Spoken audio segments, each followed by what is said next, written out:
TCL is a proud sponsor of the 1500 ESPN studios. TCL, America's fastest growing TV brand. I can't tell you how much I enjoyed saying touch 'em all. Way back and done! Touch 'em all, Joe Mauer! And now these guys are making it relevant to this year's Twins. Now, our two resident hardball nerds will attempt to touch 'em all on the week's news surrounding the Twins in MLB. Here's Phil Mackey and Derek Wetmore. 2-2. Here's a drive to left. Alex Gordon going back. And Mauer with a home run. 7 runs batted in on a 5-hit night. High drive, left center field. Going back is Bradley. Going back is Bradley. It's gone! A walk-off home run for Joe Mauer. TCL Broadcast Studios. This is Derek Wetmore. I'm sitting in with Judd Zulgad and Matthew Coller talking all things Joe Mauer today on the day that he retired. Pretty special moment for the Twins putting on that big of a show, and I thought they did it fairly well today. Judd, I saw you over there. I'm definitely going to lead into a hot take at some point in this hour of the special edition of the Touch 'Em All podcast. But I want to start with one that's a little less controversial because, and Matthew's looking at me sideways, I tend to sidestep controversy at basically every opportunity I get. We'll make sure you don't do that. Yeah, well, we'll get into my hot take that Joe Mauer belongs in Cooperstown. I think that'll be coming up. But I want to start with this because, Judd, I know you and I have kicked this around over the years that Joe Mauer is going to get a statue. Joe Mauer is one of the 5 or 6 greatest Twins of all time. Do you think that it's just a matter of time before there's a number 7 statue out at Target Field? One, I asked David St. Peter after the press conference, the Twins president today, when is number 7 going to be retired? And he pointed out to me, so this is a telltale. He also said this is going to be a rollout type of deal. St. Peter told me, David said that they retired Killebrew's number 3 while he was still playing for Kansas City back in the early 70s. The Twins did, I should say.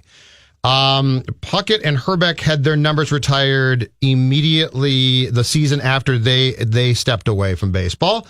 And Carew had his 29 retired by the Twins the season after he was done playing in California to end his career. So I think what we're going to see is Mauer's 7 goes to the rafters, so to speak, in hockey parlance, in 2019. The gate and statue issue are a little more dicey. I think a statue is for sure, but I was told that won't happen in 2019, so we'll probably milk that one into 2020, 21. And then my understanding is that there is one gate at Target Field that is open and can be used. And Dave said, don't assume that. His point being that Blyleven doesn't have a gate. Well, Bert's not a player who was here for his entire career, and he didn't grow up here. And so I think all of those things will happen eventually, but I think the number gets retired this coming summer. How long does it take to make a statue? Yeah, where you got to cash the bronze.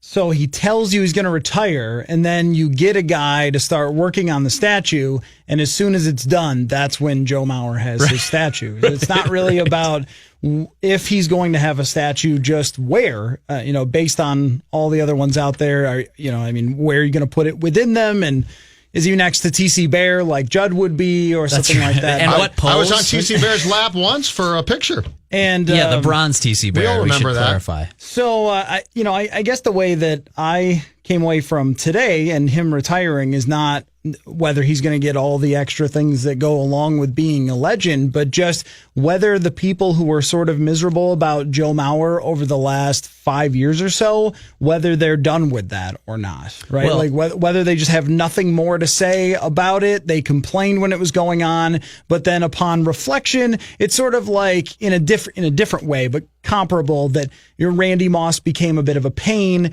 And so maybe at that time in 2010, you were really mad at Randy Moss for not giving you what you wanted for your team.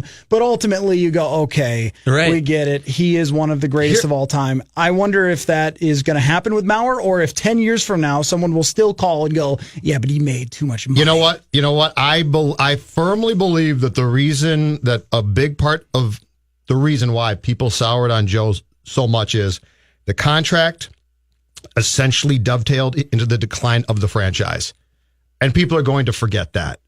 If the franchise had continued to be successful, 2011, 12, 13, occasional playoff appearances, if they hadn't gone from 2010, he signs the contract that spring, and I think it kicked in 2011, if I'm not mistaken, but 2010, they go to the playoffs, and you're thinking, okay, the next year they're going back, and then they lose 99 games. So I think, to answer Coller's question, I believe that the majority of those people are going to go away because Mauer and the franchise's decline just gave them a reason to be upset.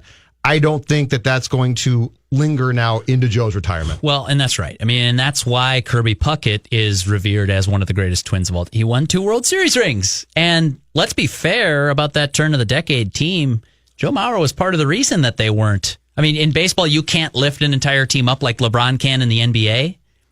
But if Joe Mauer continues to be Joe Mauer, that's a better team through some of those years. 99 losses, you don't just snap in an MVP catcher and make it a World Series winning team. But I think that, not saying he necessarily earned some of the blame, but just that some of the blame is going to fall on him. Some of it's fair. Most of it's exaggerated. I think the timing on this sort of thing and just the way we view entertainment and sports works the same way. That with a band, if the band does like 2 or 3 good albums and then breaks up, then everyone's like, oh, yes, greatest band of all time. Like Nirvana, they broke up in a unique way.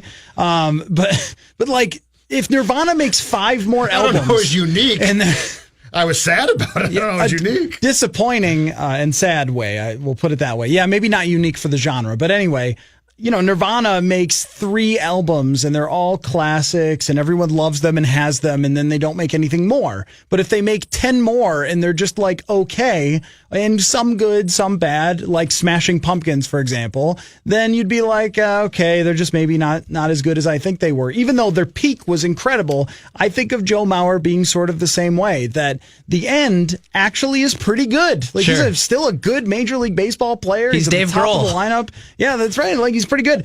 But if he had ended his career before bilateral weakness, we would have looked at him as being like a sad situation, but also we would have pumped up that career as this was one of the 5 greatest catchers of all time. Yeah. And instead, because of the way that it went down, not only with the team, but also just with his career, I think that opened the door for a lot more criticism than he deserved. Well, and here's the list.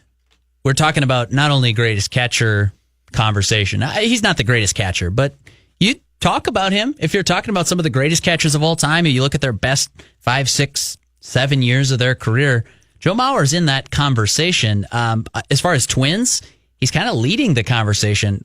I wrote a piece towards the end of the season that Mauer had been chasing this all year, and I don't think it was something he pinned in his clubhouse double-wide locker or anything like that.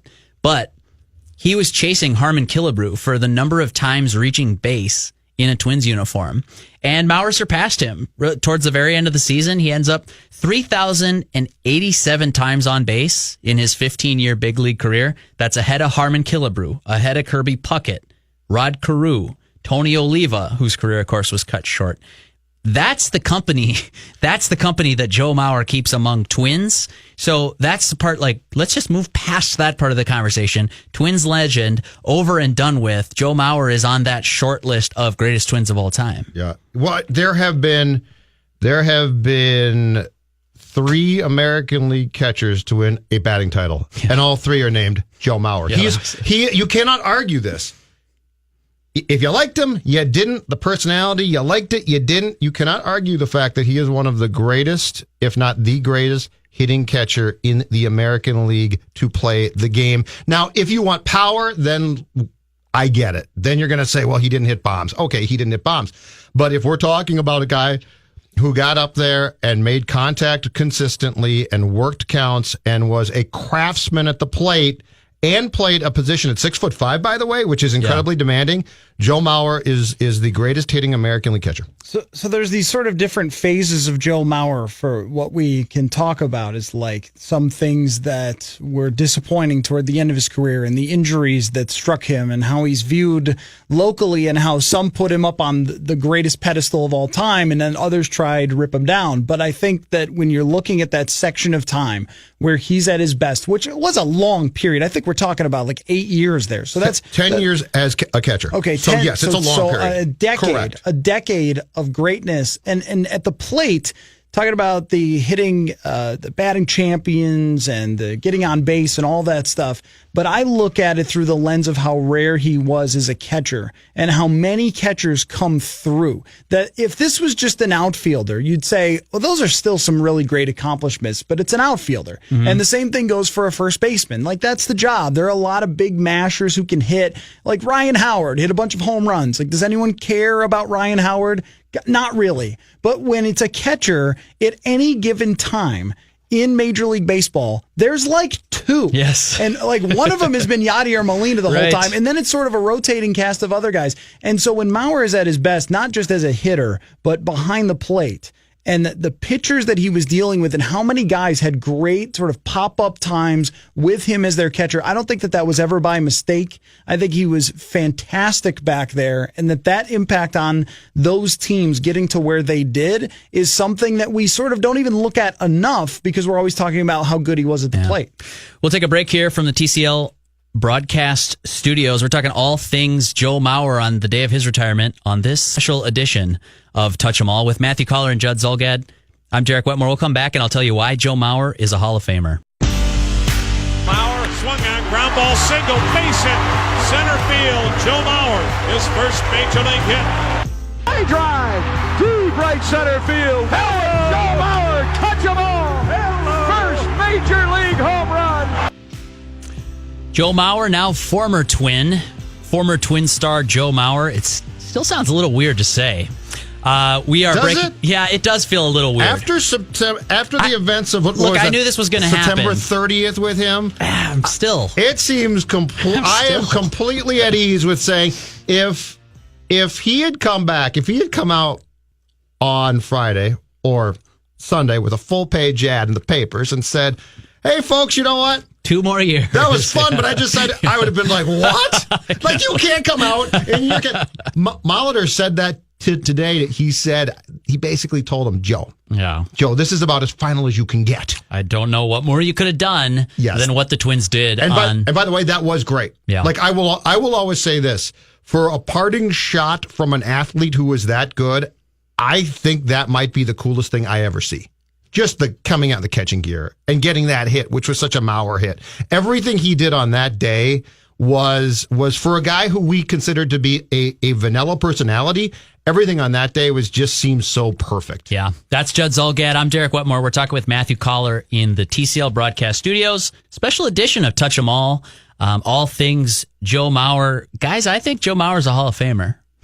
And I catch a lot of heat for that on the internet. And I get it. You want to protect the sanctity of the club. You want it to be as exclusive as you possibly can. I understand why you would fight against somebody's Hall of Fame credentials, but also, why would you fight against somebody's Hall of Fame credentials? Fantastic player, .306 career batting average. Look, the accolades are there. They're up on the wall. They'd be on posters. We just talked about how he's one of the greatest Twins of all time. I also think he's one of the greatest catchers not in the Hall of Fame. And I'm talking in baseball history. I dug up a piece on Fangraphs that Jay Jaffe is kind of the, I don't know if you'd call him resident Hall of Fame guy, but he's sort of the bar setter. He writes about every Hall of Fame case. He wrote about Chase Utley recently. He's written Joe Mauer. I trust him a lot when it comes to the Hall of Fame and what's the line, what's the bar. He stopped short of saying that Mauer's in, but he wrote a piece after Joe Mauer got his 2000th hit saying, good for Joe Mauer, because 2000 is kind of that bright line in the sand that says, if you fall short of this, it's pretty tough to earn your way into Cooperstown. But if you surpass that, here's the company that he keeps. And Jaffe just looks at the best few years of your career. So he takes your peak 7 years. Is going to maybe penalize a guy like Derek Jeter or whatever who plays 20 years, guys who have the longest careers. But it really highlights those excellent players who are good in spurts, and Joe Mauer fits smack dab in the middle of that category for me. His best years were some of the best of all time. I think that it can be either or. That someone can be celebrated for their longevity. Yeah, that's right. That let's say you were very good for a very long time and you brought a ton of value to your organization. I mean, Jeter's a good example of this, is that, when Jeter is at his peak, Alex Rodriguez is going 40-40. So he's not the best shortstop in the league at any point during his career, but he's 38 years old and hitting 300 still, and still able to play, even though he would get criticized for it, still able to play shortstop at a reasonably decent rate through all that time. There's a ton of value in that, even though you never had Barry Bonds years. Yeah. But Joe Mauer, in his peak, you kind of have to look at that. It's almost like in the NFL where they put in Terrell Davis. So Terrell Davis has like 4 peak years, but they're unbelievable. Barry Sanders. And that's the same way that I look at Joe Mauer, is when I pull up his numbers from his first All-Star appearance to his last one, he's hitting 327 with a 410 on base percentage. Right. And as a catcher, by the way. Right. And playing some of the best catcher, which again is just, it's hard for us because it's not quantifiable. So I have to go entirely. And I know there's like, how often you frame a pitch well and stuff like that now, but you really didn't have that for Joe Mauer's career. So you have to go off just what you know and what gets said about him. And from my eye, he was one of the best behind plate that there was in the entire league. And the value to that is much higher than hitting 300. Sure. The value to that is through the roof. And there's a reason why a lot of teams that win the World Series have like Cody Ross as their catcher or something. No, not Cody Ross. David Ross. Mm-hmm. Cody Ross was somebody, right? The left fielder for the Giants that won the MVP. Anyway, so like when you thanks, old man. When you add those two things together, getting old sucks. See, I've told you, your brain starts to go. When you add those two things together, I feel like there's an undeniable case for it. And I always wonder when you're talking about who are these people who don't want him to be in the Hall of Fame. I feel like there's sort of this Venn diagram of people who are like climate deniers and like deniers of Joe Mauer has a Hall of Fame case because they're just not interested in any information. Like they decided at some point that that's what they thought. And like you could make a 60-hour presentation proving it unequivocally with all the greatest baseball minds ever, and they just wouldn't care. Sure. Well, I think there's a borderline case as a hitter, and I'm glad you brought up the catching because, so this was before I was, big time stats nerd that I fancy myself today. But Joe Mauer, to me,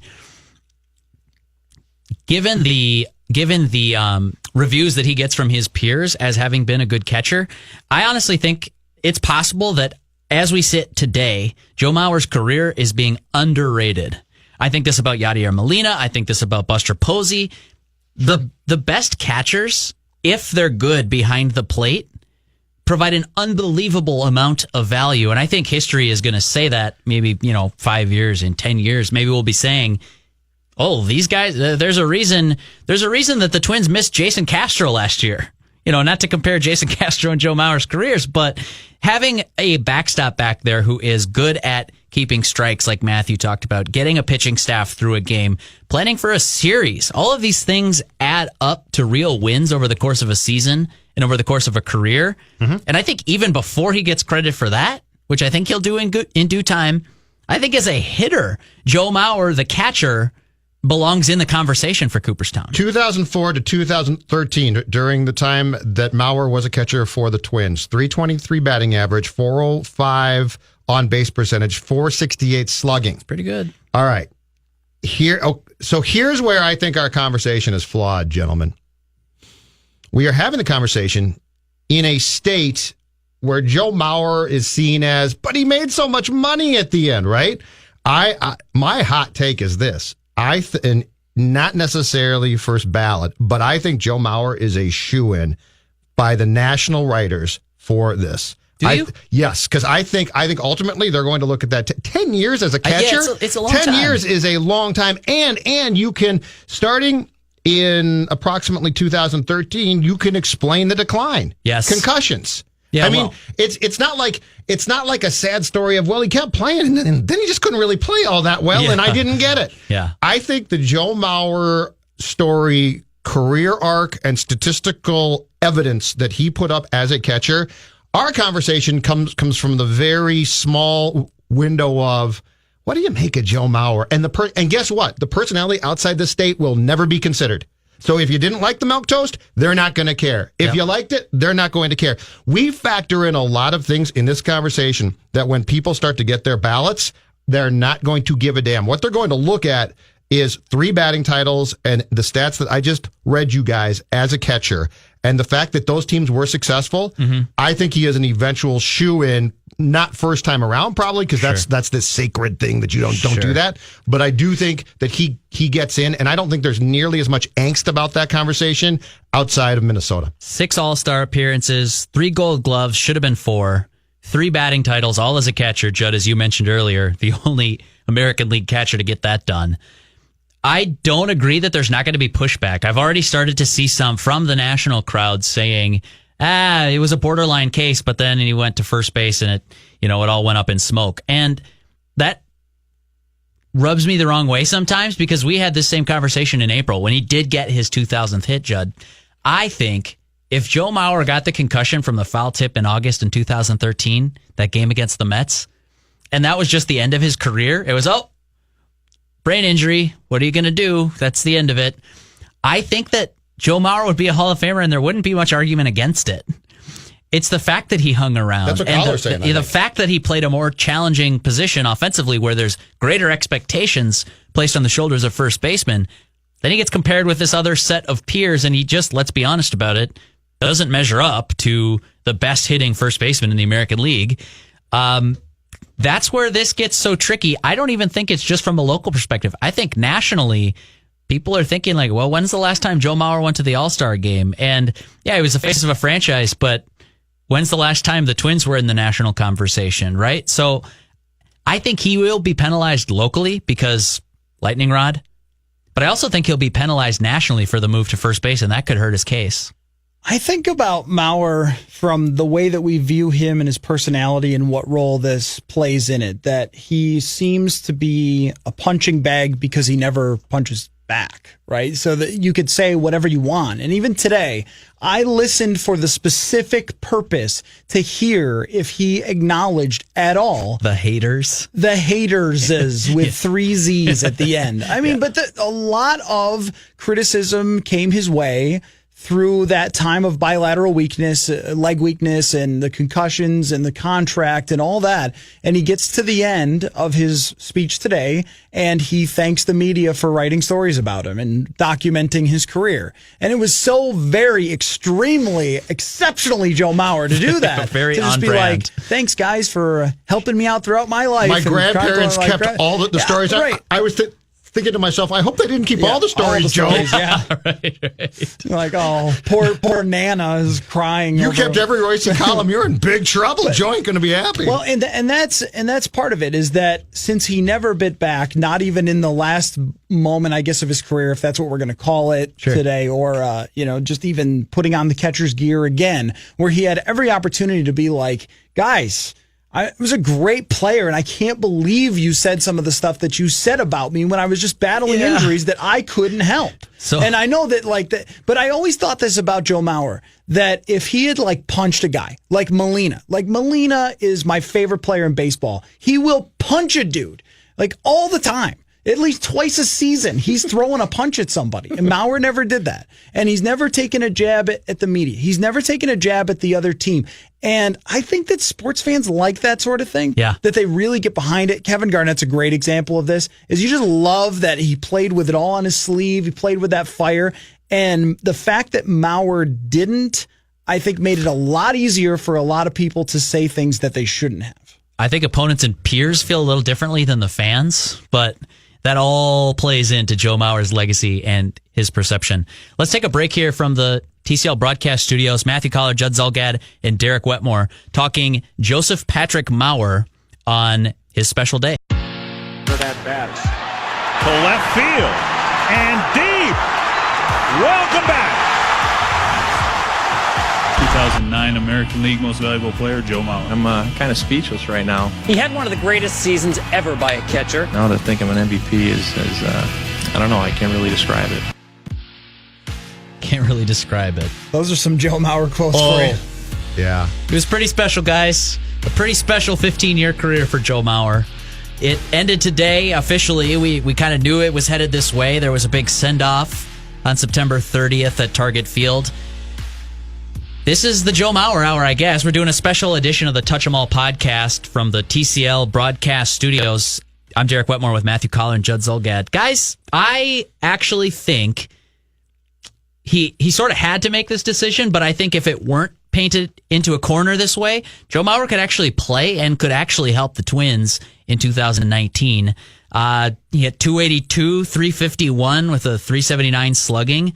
He ranked second among American League first basemen in on-base percentage last year. And what we would consider sort of a meh year. The power wasn't there, I get it. But Joe Mauer in 2018 into 2019 is a 36-year-old first baseman, could still help a team play, and he decides to hang it up anyways. I think he made the right move. That we've seen this happen way too many times with way too many athletes where they give it one more run. Yeah. They think about it. And, a hockey goalie said, Sing it, Collar, sing it. Because people be like, oh, no, you should always play. Do you remember Marty Baron, the goaltender? He played for Buffalo and a number of other teams. Unfortunately, he and I were talking about retirement once. He did the thing where he thought, okay, I'll retire just one more year, and then I'll retire. Yeah. And then he was atrocious and had to retire really early in the season when he played for the New York Rangers. And what he said to me about that was, once you've thought about retiring, you're retired.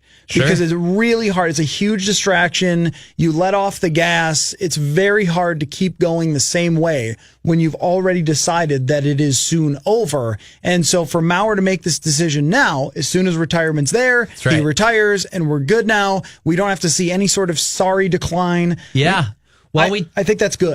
We saw one sort of, but it could have been much worse. It wasn't that steep decline. I do think that if he doesn't suffer that concussion in May, he signs at least a 2-year contract. Yeah. No, he's not done. No, I think the concussion made him and his family say, I suffered a concussion while playing first base.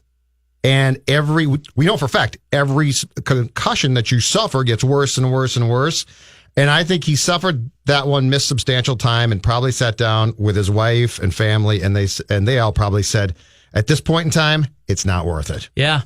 We talked in the break, guys, about, do you want to be the guy who plays a year too long or call it early, right? And I think that's what he's done here. I think he's called it early.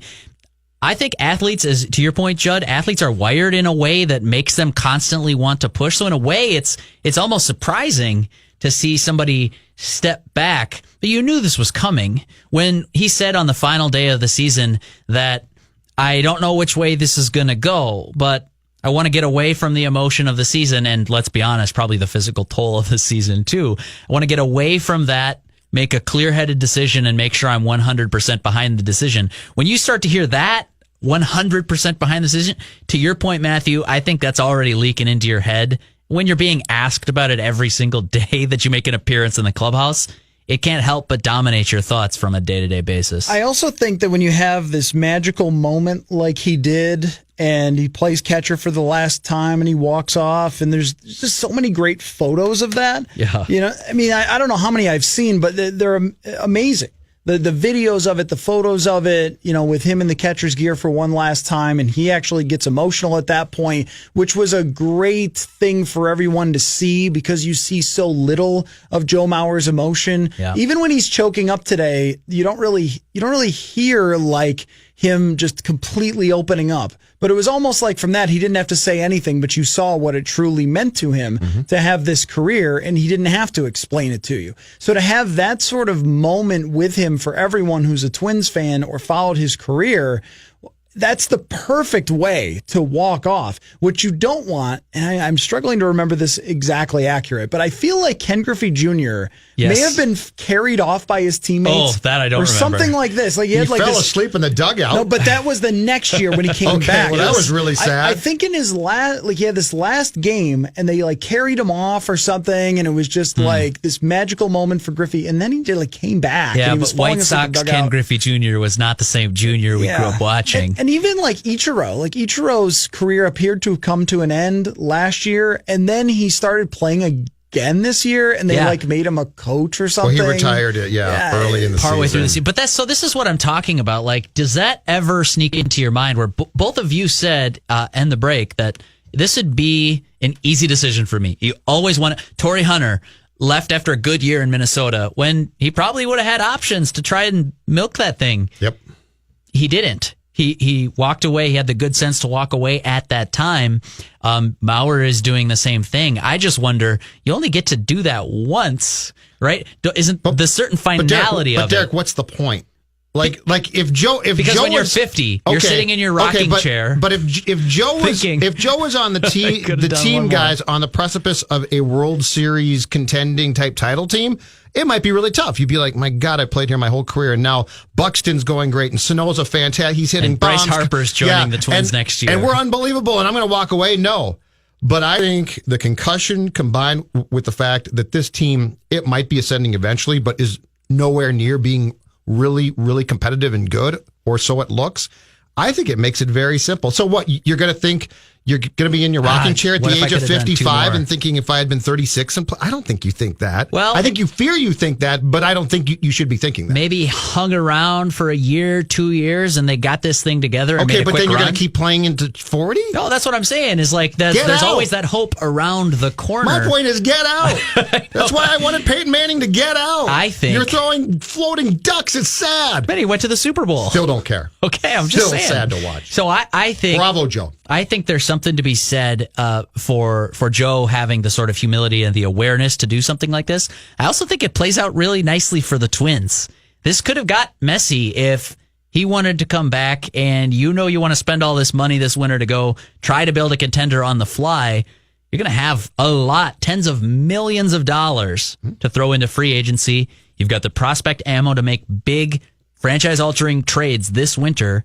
And then if Mauer wants to hang around on a legacy contract, it's got the potential to be a little awkward. This actually works out really nicely for the Twins, despite him closing off a great career. And for locker room purposes, it was fun to hear him talk about how he started the thing about giving someone the Player of the Game award and things like that. But if you are the veteran guy who's 39 or 38 and you're struggling, like this is why I make the comparison to Terrence Newman with the Vikings, and he did the same thing. He decided, I can't do this anymore. I can't run as fast as these guys, and it's time to hang it up and just be a coach, and I'll help the team that way. But if he was going out there and really struggling, but then trying to tell other people what to do or trying to take that leadership position, there's a real shelf life on that thing. And if Joe came back and struggled to hit or got hurt again, and then you have other players that you want to get into that role. I think we see this in hockey a lot where you'll have an older veteran player who's been around a long time, but you really want to kind of start turning those roles over to the younger guys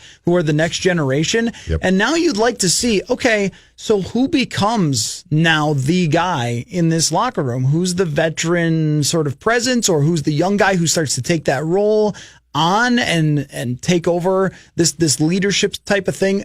Under Joe Mauer's shadow, I think that would be very difficult. But now it opens up the door to say, for Felvian Levine even, or for Rocco Baldelli to say, okay, who's it going to be? Joe Mauer isn't here anymore. Let's see it. That's right. And this is a big winner for those guys, too. I mean, they just handpicked their manager. They've got a lot of money to spend.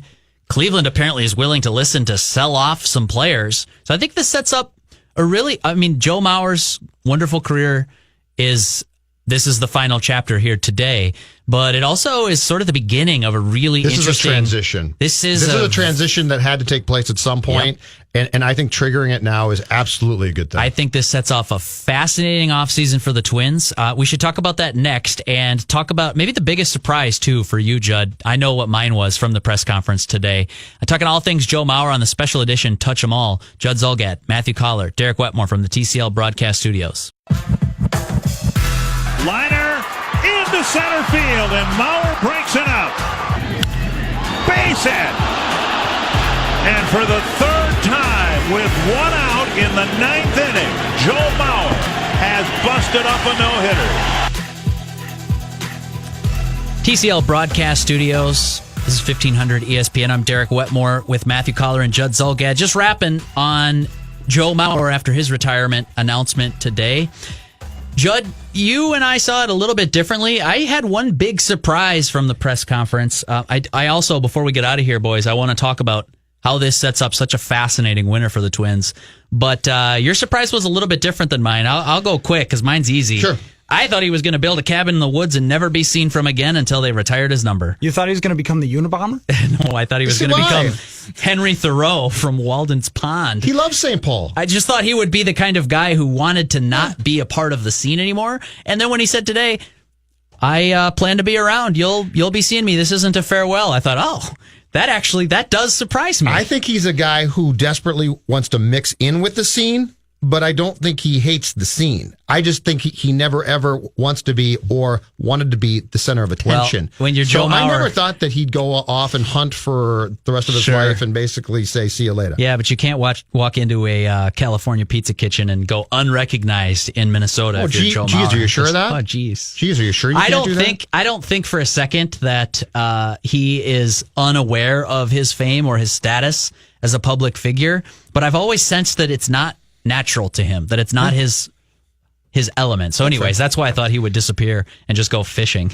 My not surprised, my observation is this, and we saw it on September 30th, and we saw it today, and it didn't need to include tears, but I think if Joe Mauer had been as forthcoming in some ways as he's been the last two times that we've talked to him, the perception of him in this town is entirely different. Yeah. He doesn't have to cry, but honestly, what did we never think? We never thought that he cared, right? Yeah, or that he cared, or were we getting the real person? And I think the last two times, and listen, he's bland, okay? He's just a bland guy, but that's fine. That's no sin. If he had just sort of been that person and said, here's what I'm thinking sometimes, and yeah, this or that. But I really think the last two times that we saw him, if that had been his personality as a Twin, the feeling about him and that contract and his personality in this town is entirely different. What stuck out to me today was just who showed up. And it was everyone. Everyone, whether you've been fired or not, you're coming to say good luck to Joe Mauer. And I think that says something about him and the type of teammate that he was that we didn't get to see, and how a lot of people felt about him and the organization. And I imagine that upstairs when everything was going on, I mean, there's got to be a huge level of frustration, but especially with him getting criticized, that there probably couldn't have been a bigger gap at one time between how some fans were talking about him and writers and how the team and everyone around Joe Mauer felt about him. I think that they probably just felt awful that he wasn't able to get back behind the plate and looked at it as, what are you supposed to do about injuries? This is one of the greatest players to ever play that position. How can you people criticize him the way you are? Well, and that's kind of how I felt about it. I mean, when I came here, it would stun me that I came here, I was excited to see Joe Mauer play baseball. In 2016, I get here and I'm like, great, I've got a month to go to a couple of Twins games and see, so he isn't behind the plate, but to see freaking Joe Mauer play baseball, like, what an honor. This is great. And as just being like a baseball fan. And then I tweet something about it and get 35 responses of, but do you know what he's getting paid? Like, well, they didn't charge me that at the door, so I'm just going to actually be happy to see one of the best baseball players out there. But I guess it's just always been interesting to me how his teammates felt about him, how the organization felt about him when he was going through all that, and then the way that a lot of people went after him. Yeah. And I think it makes me really annoyed.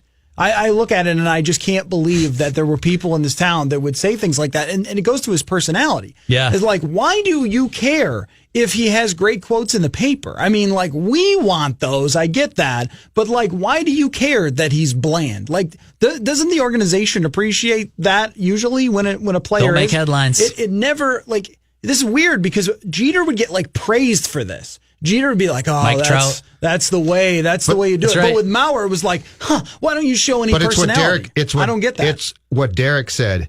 Jeter, you never questioned him. He's unbelievably competitive, but he says nothing. Mm-hmm. Mauer, it was continually, well, he doesn't really get mad, so does he care? That's the difference. They thought that Jeter desperately cared and was the captain. And with Joe, it was always this, I don't even know if Joe cares, which was totally unfair, but that was the stance. Well, you know what it speaks to, too? I think is part of him being the top overall pick, that if he was like a 19th round pick and all that same stuff happened to him, you'd be like, well, the guy worked his way from 19th round. He must care. As if he just showed up, threw the cleats on, and started ripping doubles into the gap or something like that. And where he really showed it to you, I think it would have been very easy for him to walk away at one point, especially when he had to make the transition. But this guy, for 2 years in his mid-30s, played Gold Glove first base. If you ever questioned how much he cared about baseball, how much he wanted to be out there, then you saw it then. Because first base may be that position in Moneyball where they're like, well, I guess we'll throw Scott Hederberg out there. It'll be fine. Yeah, but you know what? You really see it now. You really see the difference when you have a Gold Glove caliber player. You see the winning difference, and the difference between him for the first time he went out there until the last time was incredible. And that's where he really showed you how much he cared about the game. And still, the critics on lines 1, 2, and 3 saying, why in 2014 weren't you a Gold Glove caliber first base? Why did it take until 2017? That's what I mean. For you to become that excellent over there. There are just some people where it's no amount of evidence will even allow them to give an inch. Well, and I guess we do politics that way, so we have to do sports that way. But I think you can acknowledge that there were points in his career that were frustrating for everyone and disappointing at times that he was not able to continue to play catcher. But the rest of it is just like you're out of your mind. And keep in mind, too, going into a new ballpark, if the Twins hadn't paid him in 2010... Oh, burn it down. There would have been holy hell to pay. Burn it down. If Joe Mauer had come back here in 2011 as a Red Sox... To a publicly funded stadium. Those same people who couldn't stand Joe would have said, what... cheap polettes, SOBs. And this is the part of the conversation that I can't wait to disappear with time. I mean, the money thing, With Brett Favre, he goes back to Green Bay. And imagine how angry those people were for a few years. That time will heal all of these things. And eventually, Kevin Garnett will come back here and accept his jersey going into the rafters. And Randy Moss was giving a speech out there, right? So, like, all these things will be healed. And the part that I hope disappears forever and those people go into their hole and never show up ever again is criticizing a guy for having injuries that he couldn't control. Yeah, well, or for getting paid for a contract he earned that was way better than market price at that time. Yeah, this sets up a fascinating winner for the Twins. I will fight you in an You're alley really about No, it. you will. Well, you better Listen, hope they don't football have. guy, calm down, football man. You better hope they don't have Twitter down in those caves that you're referring to. We're talking baseball, into. football man. Calm yourself down. It sets up such a fascinating winter for the Twins. We'll talk about it all at length on the Touch 'Em All podcast. But for now, an ode to Joe Mauer, and go start collecting all the bronze you possibly can so we can cash that statue outside Target Field. For Judd Zulgad and Matthew Coller, I'm Derek Wetmore in the TCL Broadcast Studios. This has been a special edition of the Touch 'Em All podcast.